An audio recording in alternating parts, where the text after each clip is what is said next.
আজকে আমরা গিয়েছিলাম জেএফকে এয়ারপোর্টে আমাদের সম্মানিত নায়েবে আমির ডাক্তার আব্দুল্লাহ মাহাত তাহের ভাইকে রিসিভ করার জন্য। তো সেখানে যাওয়ার পর আমরা আজকে দুপুর 12টার দিকে আমরা গিয়েছিলাম এখানে। তো যাওয়ার পরে আমরা এক সময় বেলা 3টার দিকে আমাদেরকে বলা হলো যে ওনারা ভিআইপি প্রোটোকলে ওনারা চলে গেছেন। তো আমরা সবাই চলে আসছি। হঠাৎ 15 মিনিট পরে আবার ফোন আসলো যে না ওনারা সবাই একসাথে বের হবেন রেগুলার লাইন দিয়ে। ডাক্তার আব্দুল মাহাত তাহের ভাই, মির্জা ফখরুল ইসলাম আলমগীর সাহেব এবং আখতার হোসেন এবং তাসিম জারা ওরা বের হবে। তো আমরা কি করলাম, ব্যাক করে আবার চলে আসলাম এয়ারপোর্টে, কারণ মির্জা ফখরুল ইসলাম আলমগীর সাহেবের পাসপোর্টে একটু সমস্যা হয়েছিল, এইটা আমরা জেনেছিলাম আর কি। সেই জন্য ওনার একটু দেরি হওয়ার কারণে রেগুলার লাইন দিয়ে বের হচ্ছেন। তো আমরা চলে গেলাম আমাদের দায়িত্বশীলকে রিসিভ করার জন্য। তো একটা সময় পরে ওনারা বের হয়ে আসলেন সবাই। তো সবাই বের হওয়ার পরে আমরা সামনে এগোচ্ছিলাম।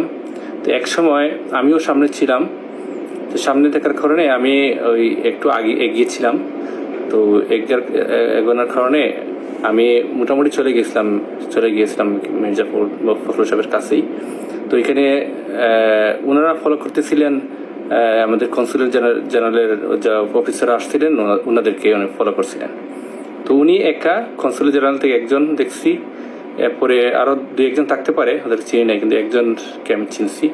কিন্তু ওইখানে বিএনপির কোনো লোক ছিল না, এনসিপির কোনো লোক ছিল না। তো আমরা মনে করছিলাম যে আমাদের তাহের ভাই ওইদিকে আসবেন, কিন্তু ওইখানে একটা রেড লাইট পড়ার কারণে ওনারা একটু ওইদিকে পিছনে পড়ে গেছিলেন। পিছনে পড়ে যাওয়ার কারণে ওই গ্রুপটা এগিয়ে গেছে, আর আমরা ওই গ্রুপের সাথে চলে আসছিলাম। আমরা এখানে বুঝি নাই যে এখানে ওনারা মানে রেড লাইটের কারণে রাস্তা পার হতে পারছেন না। তো আমরা যখন সামনে এগোনোর পরে দেখি পিছন থেকে আর কেউ আসতেছে না। কিন্তু ঠিকই এই মুহূর্তে ওই আমাদের যারা আজকের এই সমস্যাটা শুরু করছিল, এই আওয়ামী লীগের যারা কুচক্রী মহল যাদেরকে বলা হয়, যারা শুরু করছিল, ওরা মির্জা ফখরুল সাহেবকে গালাগালি করতেছিল, এরপর আখতারকে গালাগালি করতেছে, এরপরে পায়ে লাথি মারতেছে, অনেক কিছু করতেছিল।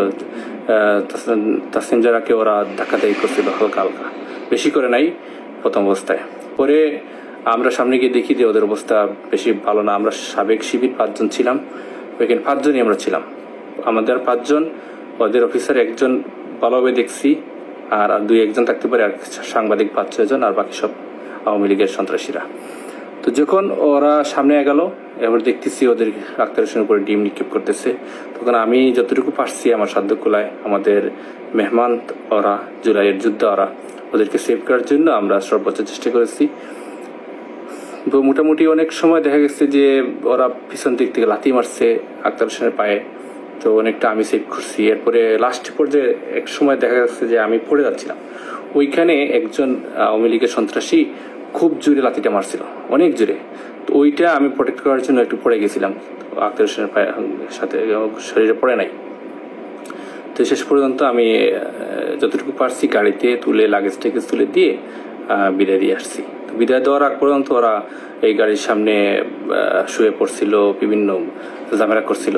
তো পুলিশ কাছে ছিল, কিছু করে নাই। তো এখানে আমাদের একটা কোয়েশ্চন ছিল যে বিএনপির একজন এত বড় দায়িত্বশীল পর্যায়ে নেতা আসছেন, কিন্তু একজন বিএনপির লোক ছিল না ওইখানে, এরপরে এনসিপির কোনো লোক ছিল না। আমরা এই 5 জনই ছিলাম। আমি, এরপরে আমাদের সাদাল ভার্সিটির এলাকার একটা ভার্সিটি এলাকার সাবেক সভাপতি মারুফ ভাই ছিল, আরও 3 জন ভাই ছিলেন আমাদের। তো ওই ভাইগুলো আমরা ওনাদেরকে প্রোটেক্ট করে নিয়ে গেছি, মির্জা ফখরুল ইসলাম আলমগীর সহ সবাইকে প্রোটেক্ট। আমার মারুফ ভাই আর মির্জা সাহেবকে এগিয়ে নিয়ে গেছে, আর আমি এই আখতার হোসেনকে আমি এগিয়ে নিয়ে দিয়ে আসছি। তো এটা আসলে আমাদের জন্য অনেক দুর্ভাগ্যের বিষয়, কারণ এই এলাকায় যত লোক ছিল এরপরে সবাই কিন্তু ওটা উপলব্ধ করতেছিল দাঁড়িয়ে দাঁড়িয়ে, আমাদের জন্য অনেক লজ্জার ছিল। তো এটা আসলে একটা ভিন দেশে গিয়ে এরকম আচরণ আসলে ঠিক হয় নাই। আর ওনারা যে নিরাপত্তাহীনভাবে বের হয়ে আসছেন, একজন অফিসারকে ফলো করতেছেন, কোনো সিকিউরিটি নেই, কিছু নেই। তো এটাও ওনাদের আসলে ঠিক হয় না। কিন্তু আমাদের সংগঠনের যারা বাইরা ছিল সবাই আমাদের তাহার ভাইকে নিয়ে ওনারা বের হয়ে গেছে, কিন্তু আমরা ওইখানে ওনাদেরকে দেখে আমরা আসলে ইয়ে করতে পারি নাই, যে ওনাদেরকে এরকম রেখে আমরা যেতে পারি নাই। আমরা তাহার ভাইয়ের সাথেই ছিলাম, কিন্তু ওদের এই অবস্থা দেখে আমি ছিলাম আক্তার সাহেবের সাথে, ওনারা ছিল আমার ভাই ছিল ইয়ের সাথে, মির্জা ফখরুল সাহেবের সাথে। তো আমরা যতটুকু পারছি আমাদের সাধ্য মতো আমরা